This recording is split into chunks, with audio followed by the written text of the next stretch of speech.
Hey everybody, welcome back to the channel. And on this episode, we're chasing rumors. And bro, do I got a rumor for you. So just sit back, relax, and welcome to another episode of Michigan Boneheads Outdoors. Let's get it. I'm pretty sure a lot of you have followed big buck rumors before. You might have heard them in a coffee shop or, the cafe, at the gas station. Maybe one of your buddies even told you that there's one running around. Or maybe just a little birdie told you. But this week, we're chasing rumors. And I found and heard a rumor around the areas that I hunt. So, how this rumor came about was from my Uncle Harold. My Uncle Harold used to live up in northern Michigan. He has over 50 plus years hunting big northern Michigan woods.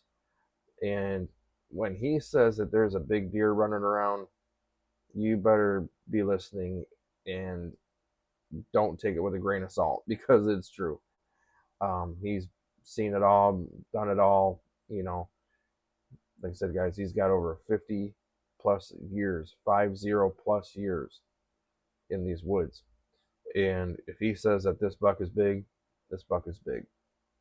So that's how the rumor started. So with talking a little bit more with my Uncle Harold, he actually saw him with his own eyes. What my Uncle Harold and his wife like to do is they like to drive around and like to see the elk. The DNR in Michigan put these little places where you can actually elk sightsee, you know, with food plots and stuff. So that's what they like to do. They like to drive around in the woods. But my Uncle Harold went down this road, and he said that he turned down this road, and then all of a sudden he just blam. I mean, just right in the middle of the road.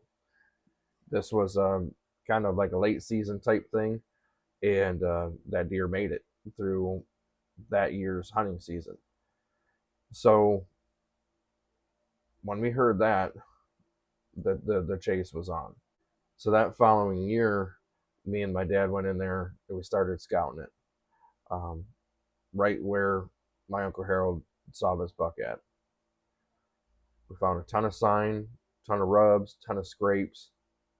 I mean, this deer was putting down some mega sign. As you can see, guys, this sign is absolutely just amazing. Big old rubs. As you can see, we were very excited finding these. And it wasn't a rumor no more. This is starting to kind of become reality. We're somebody saw them. We're on the sign. We're kind of in the area, so we just need to dig a little bit deeper and decipher these spots. So what me and my dad did is we hunted that deer that year and had no sightings of him whatsoever. The tracks were still there. The tracks were as were as big as my hand, which is just this deer was just absolutely huge. So what me and my dad named him was Elias. We both thought that it kind of fit his name. So me and my dad have been hunting Elias now for 2 or 3 years.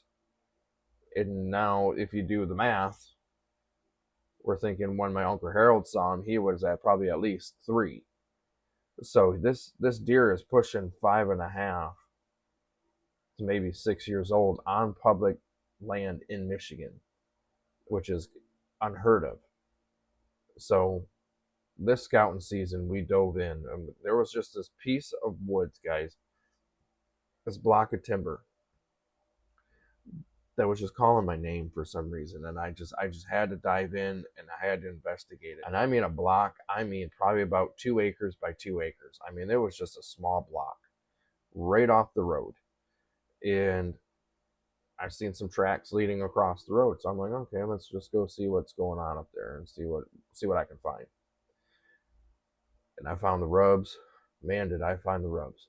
I found a scrape, and I feel like it's a community scrape because this thing was bigger than a beach ball. I mean, this thing had to be, it was an absolute mega scrape. And it was button up right up against an oak ridge. It felt right then and there that I had to put a camera in. So I put my Spy Point Flex M's in there, And what I also did too is I started a mock scrape with buck fever synthetics. If you have never heard of buck fever synthetics, I actually do have a video of it on my channel. Highly recommend you watch that one, because as soon as I put that stuff in there, guys, I mean, we were getting deer in quick. And as you can see, guys, how the deer act to the buck fever synthetics. This is only just like a day or two after I put it out. They found it really, really quick. And this is just a testimony on how this stuff works. I mean, look at how this deer is on its hind legs. This is just incredible. So after getting done with the scouting season and finding the sign and setting up on the sign, I flew back home because I do live in Houston. So my Spy Point Flex M's, I have an unlimited plan, and I get them sent to my phone. I get the pictures sent to my phone. And I got this one, started getting this one deer that stood above the rest. And to be honest with you, I kind of put it on the back burner. You know, I'm just looking at pictures and I'm like, oh yeah, it's just another deer, you know, blah, blah, blah. But the more that I look at it, and the more that I looked at him, I knew that this had to be Elias. And right here, guys, as you can see, I really do think this is Elias. Just the sheer body size of this deer is just extraordinary. Never seen a deer like this before in my life. Put that mock scrape licking branch. Like, I'm like 5'9", 5'10", and this deer being flat hoofed, just being able to sniff that licking branch was one of the clues that I just kind of look past, honestly. But when I looked at him a little bit more, just the sheer body size of him, the neck, the facial structure, how low he was, the chest. Again, I want to reiterate how big this deer is. This is just a regular buck that I had on camera, and here is Elias. I mean, come on, you be the judge.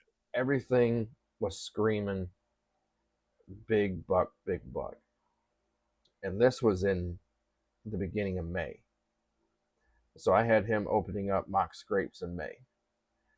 And like I said, if you want to get on that buck fever synthetics, that's some good stuff. I know that this is Elias. It has to be Elias, because this deer is a horse.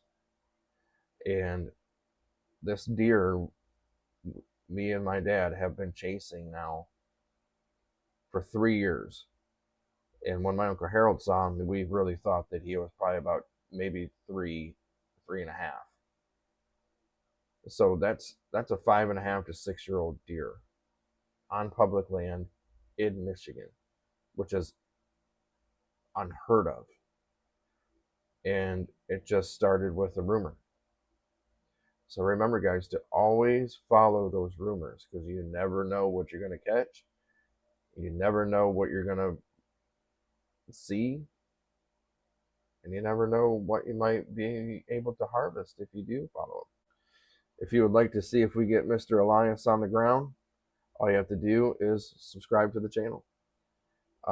We're growing pretty good here. We want you to be part of our family here at Michigan Boneheads Outdoors. We want to grow this channel with you. So like I said, guys, just subscribe, and we'll see you on the next one. And remember, always keep bringing traditions back home. Later, guys.